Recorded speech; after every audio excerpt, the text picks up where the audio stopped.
there, it's Natasha, and thank you so much for joining me today. Now, honestly, I debated whether I would put this video up or not because it is really hard to grasp how cool this is on video. It looks amazing in real life and it looks only average in video. But I'm going to show you it anyway. I think it is really fun, and if you give it a go, then I think you'll really be impressed with the results as well. So we are going to be going for a tiled look today. They end up having this gorgeous glassy sort of dimensional tile, I'm not sure, big dome kind of on top. They're very, very cool, and I have a couple of stamp sets here. One is the flower garden and one is the illustrated garden, I think it's called. A couple from Tim Holtz. All I wanted was a stamp that I could put on the front of this piece of paper here, and this little bunch here is probably one of my favorites if I'm honest. I'm popping it slightly to an angle, and I'm going to use a stamping platform today. I find it easier to use a stamping platform, but not necessary. And you could either do some finger daubers with ink like this, and so you just ink up the different parts and then stamp it down. But today I'm going to be using my Zig Markers. I have had these for years and sometimes I forget about them, which is a shame because they're really good. So first of all, I'm starting off with a light green and then stamp it down and realize I want a little bit more dimension. So I pretty much just kind of blend them on the red rubber. I just go down with a little bit darker, and then sometimes I check the front of the image to see whereabouts I should be coloring and which parts are actually which color. But honestly, any medium that you have for this is going to work really well. You could use a stamp.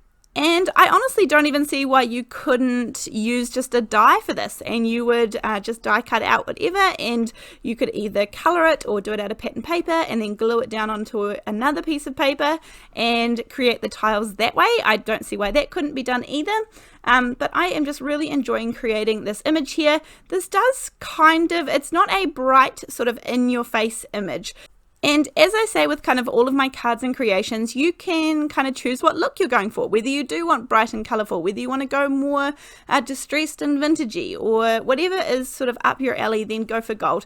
This one I was really just playing with. I was having fun enjoying the process. I have my little helper sitting on my knee for lots of this video, and every now and then his little hands just couldn't resist but pop in and give things a go. Once I had stamped down my flower here, I did get a little bit of the vintage photo distress oxide ink, and I'm just using a finger dauber just because that's what I had handy when I was showing you guys, and adding a little bit more color onto that white paper because I wanted to go down the kind of vintagey route for this card. As I said, you could definitely go bright and bold, you could do whatever you like. Now this is my little, he is now turned 3 year old, so he's on my knee and he just wanted to have a little go. Yellows are his favorite colors, so that seems to be what he gravitates to, and he had a good play there for quite some time, but I just thought I would leave in a tiny bit of that footage because I know there are lots of people who enjoy seeing him every now and then. Once I have my image sorted, I'm going to cut this down into tiles. You can do this evenly, you can do this completely unevenly, you could do it in just sort of random shards of triangles, or you know, whatever you want to do with your trimmer or even with your scissors. If you have some decorative scissors, you could use dies.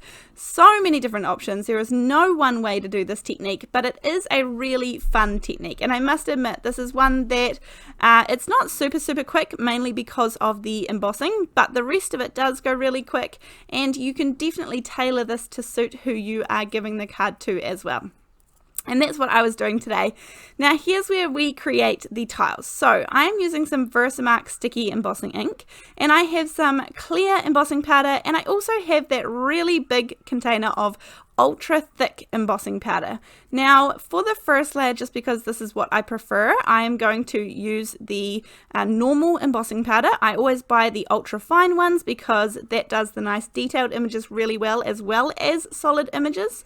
And the solid images is what I'm doing today because all I'm doing is dipping the entire tile into my sticky embossing ink and then covering it with the clear embossing powder. Both of these embossing powders are clear, and all I do is I heat set that with the ultra fine. I find that the ultra thick embossing powder sticks better once there's kind of one layer. It doesn't blow around as much and things.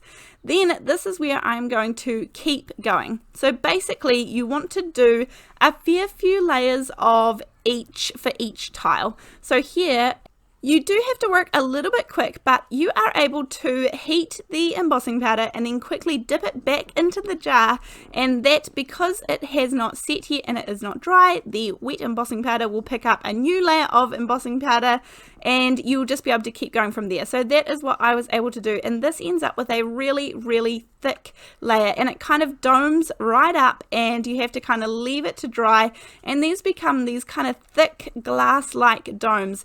And what I regret now, when I was filming, I wish I had turned them to the side so you could see how thick the embossing powder is on there.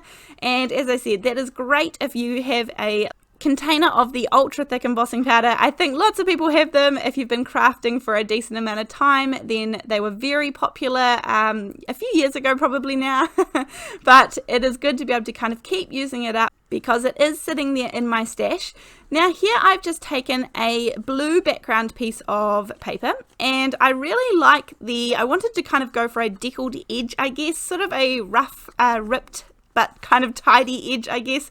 So all I had was this border die, and if you have a decal edge trimmer, or if you have decorative scissors, or if you want a nice clean edge or a stitched edge, anything, do whatever is going to work for you. This is just what I felt went nicely with it, and I'm going to lay these tiles down where they need to go. I am actually going to pop these up on foam tape. Again, this is completely optional, and at the end you'll really see, when I kind of move this card around, you'll see the gorgeous dimension and the shine and the tile effect, and it is really cool. So if you've made it this far in the video, hold on till we get to the very end and you'll see just what I mean. As I said, this video is really hard to show how amazing this technique is on camera, and it's a little bit of a shame. So as I said, I debated whether to pop this one up or not, but I hope that it was worthwhile, and I hope that someone is getting a little bit inspired or is going to give this technique a go. If you do, then over on my Facebook page is the best way. I would love to see your creations and your versions of this. So our Facebook page is the best place to do that, because you can post videos or photos so that I can see them. Our group is called Come Crafting with Natasha, and it is a fabulous group. We are so lucky. So many supportive, like-minded people over there. So I would love to see you over there and love to see your creations.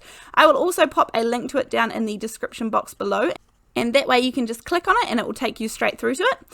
Now this very cool technique card really doesn't take that many supplies, so I will link to any supplies that I did use down in the description box below this video. There's a little arrow, a down arrow, that you can click, and it will show you all of the supplies that I've used and all of the links and everything, all the information that is down in that little box. But honestly, as I said, if you have embossing powder, then pretty much you are good to go for this technique. So not too many supplies needed at all. Just to finish this one off, I'm using the Word Fragments Stamp Set. This is a favorite of mine and I have used it a lot. I'm using some Pinecone VersaFine Clear pigment ink, and for no reason other than I like the color Pinecone for this one. It was sort of brown.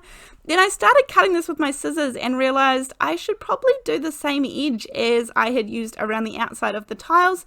So I decided to get that die back out again and go around the edge. So I did all 4 edges exactly the same way that I did that little blue piece of paper, and you can see that the blue on the card there doesn't even stick out a whole lot. I didn't want it to be a whole extra layer. I like that you can just see it kind of peeking out from behind the tiles, because the tiles are really the kind of showpiece here. Now I did think about popping it down the bottom, but actually I liked it in the middle of the card better. But either is going to work. I used a little bit of that brown ink to kind of give it the same vintagey kind of look. And then when I put it down on the tiles, it really didn't look right. So I decided to give it the same treatment and turn that one into a tile as well. So I just dip it in, then I melt it all, then dip it in and melt it all, and then it becomes a nice thick tile as well. I'm using some of my matte medium, the Ranger multi-medium in the matte finish, and I'm going to sit something nice and heavy on top of it just for an hour or so. When I came back, it was perfectly dry, but look at these gorgeous tiles. Thank you so much for joining me today. I hope that you've enjoyed this video, and I really look forward to seeing you in the next one. Thanks, bye!